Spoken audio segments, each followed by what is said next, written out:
ko song gup le kon chun le zo na na gomin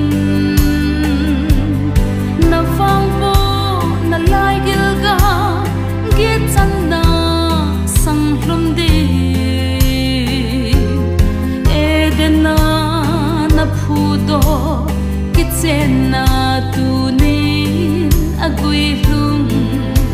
mi him gel na khelam pe a nei chanu ham phat na ho hi o akidangin alo pi nge ye pa chat na le thang va na va chui na le chui a na hallelujah tin nang ka piu ve na lung dei bang in sung hin sim do di sang lum hi phat thei na sang pen su hin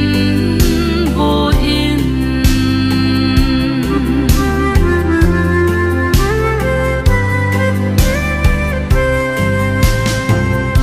o chun le zo le van cheng mo nga bol na el van cheng sao sun in no ka zo me lin lang sing in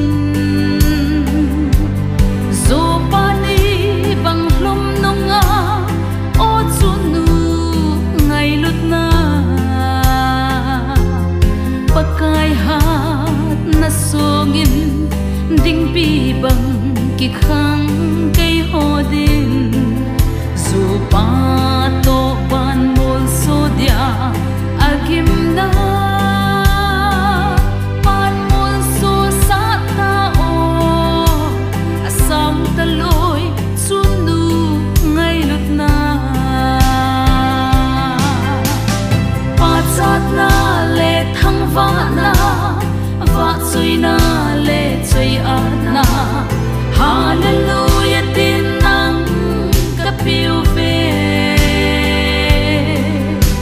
na lung dei bang in sung hin sim do di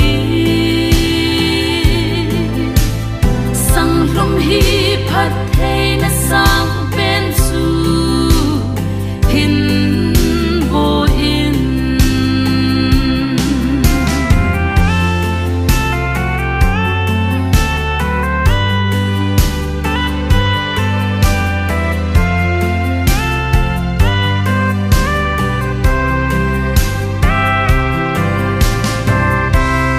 chung mang pa gon hin te dunya kin hi thang va na kon ngai ten ki pan ve vin te